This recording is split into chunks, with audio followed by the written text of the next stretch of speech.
Bien que la Chine soit un allié de longue date du Zimbabwe, plusieurs personnes se sont interrogées sur l'authenticité de ce cadeau coûteux.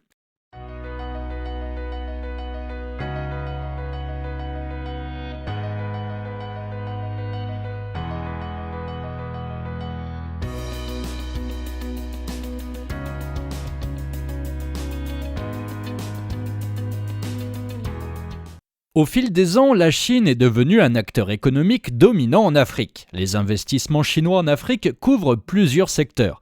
La Chine est un partenaire diplomatique de longue date, ainsi qu'un nouvel investisseur en Afrique. Les intérêts chinois sur le continent ont apparemment dépassé les ressources naturelles pour s'étendre au commerce, à la sécurité ou à la diplomatie. De plus, la superpuissance asiatique est un important donateur d'aide, mais l'ampleur et le mode d'aide de la Chine ont souvent été une source de grands débats.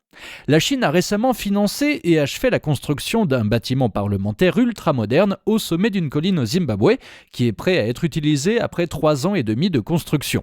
Bien que la Chine soit un allié de longue date du Zimbabwe, plusieurs personnes se sont interrogées sur l'authenticité de ce cadeau coûteux. Le bâtiment de 6 étages, situé sur la colline historique de Mount Hampton, à environ 18 km au nord-ouest de la capitale du Zimbabwe, est un bel exemple d'une architecture magnifique qui fusionne les caractéristiques zimbabwéennes et chinoises. L'imposante structure s'étend sur 33 000 m² et comprend une structure à 4 étages qui abrite l'Assemblée nationale et le Sénat. Les deux bâtiments sont reliés par 3 ponts à chaque étage. L'Assemblée nationale peut accueillir 400 personnes, tandis que la salle du Sénat peut en accueillir 150. Il dispose également d'installations de conférences, de 15 salles de comité, de bureaux pour le personnel et d'un parking. Les membres du Parlement et les employés seraient logés dans 600 pièces du bâtiment administratif. Au cours d'une visite organisée par les entrepreneurs chinois, les journalistes ont été autorisés à voir le complexe terminé, dont le coût est estimé à 200 millions de dollars. Cette subvention a été obtenue grâce à l'aide de la Chine et 500 techniciens chinois et 1200 travailleurs locaux ont participé à sa construction. Le Shanghai Construction Group a conçu et construit le nouveau bâtiment qui a été entièrement financé par le gouvernement chinois comme un cadeau au peuple du Zimbabwe. La construction de la maison du Parlement a été achevée en 42 mois, ce qui représente un retard d'environ 10 mois par rapport au calendrier prévu en raison de la pandémie de Covid. Dans une déclaration, Kay Lebo, le chef de projet de Shanghai Construction Group, a exprimé sa joie et a fait remarquer que le nouveau bâtiment du Parlement deviendrait un point de repère au Zimbabwe, voire dans toute l'Afrique australe.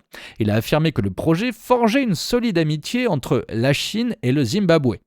Le ministre zimbabwéen de la formation, Monica Mutsvangwa, a également évoqué l'importance de cet établissement, signe de relations profondes entre le Zimbabwe et la Chine. Il est clair que le cadeau de la Chine au Zimbabwe a été accepté de bonne foi, étant donné que toutes les personnes concernées semblent heureuses que le projet ait été mené à bien par la construction de nouvelles infrastructures à proximité du nouveau Parlement.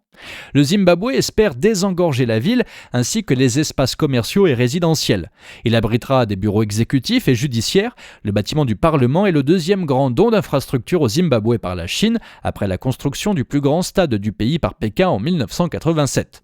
Le National Sports Stadium, qui compte 60 000 places assises dans la capitale du pays, s'est vu interdire par la Confédération africaine de football d'accueillir des matchs de foot internationaux en raison de son mauvais entretien. La Chine dépense également un montant estimé à 1,2 milliard de dollars pour moderniser la plus grande centrale thermique du pays et a déjà engagé 533 millions de dollars pour la rénovation de la plus grande installation hydroélectrique du pays. En raison de ses mauvais antécédents en matière de remboursement, la Chine est la seule superpuissance économique disposée à accorder des prêts à Harare, d'autant plus que le Zimbabwe a une dette extérieure de 14,4 milliards de dollars et est fortement endetté envers la Chine. Après des décennies de marasme économique, l'économie a rebondi en 2021 grâce à la reprise de l'agriculture et de l'industrie et à la stabilisation relative des prix et des taux de change. Le PIB a connu une croissance estimée à 5,8% en 2021 après une contraction de 6,2% en 2020. La Chine est désormais le premier partenaire commercial de l'Afrique. Les échanges dépassent les 200 milliards de dollars par an selon McKinsey. Plus de 10 000 entreprises appartenant à des Chinois opèrent actuellement sur le continent africain. Et la valeur des affaires chinoises sur le continent depuis 2005 s'élève à plus de 2000 milliards de dollars, avec 300 milliards de dollars d'investissement actuellement sur la table.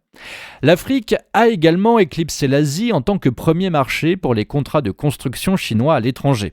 Le service informatique de l'Union africaine a été mis en place par le gouvernement et a découvert début 2017 que les systèmes informatiques du site se connectaient chaque nuit à des serveurs à Shanghai et téléchargeaient des fichiers, ainsi que des enregistrements provenant de microphones intégrés dans les murs et le mobilier. Selon Le Monde, l'Union africaine aurait ensuite couvert le piratage pour protéger les intérêts chinois sur le continent, d'autant plus que le complexe immobilier de 200 millions de dollars a été financé par le gouvernement chinois. Le gouvernement chinois a nié avoir mis le bâtiment sur écoute. L'ambassadeur de Chine auprès de l'Union africaine, M. Wang, a qualifié l'article de ridicule et de grotesque et a déclaré que ces allégations visaient à faire pression entre Pékin et le continent. Avec toutes ces allégations, les critiques du Zimbabwe et de tout le continent s'inquiètent du cadeau coûteux offert par Pékin. Ces dernières années, la Chine a également été accusée de néocolonialisme et d'exploitation déloyale des ressources minérales du Zimbabwe.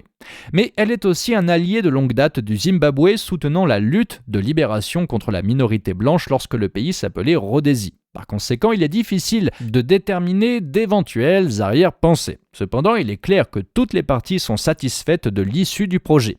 Si vous avez apprécié cette vidéo, n'oubliez pas de la liker, c'est très important pour faire connaître la chaîne au plus grand nombre, et évidemment de vous abonner pour ne pas louper nos autres sujets passionnants sur les tendances et le développement en Afrique. À bientôt.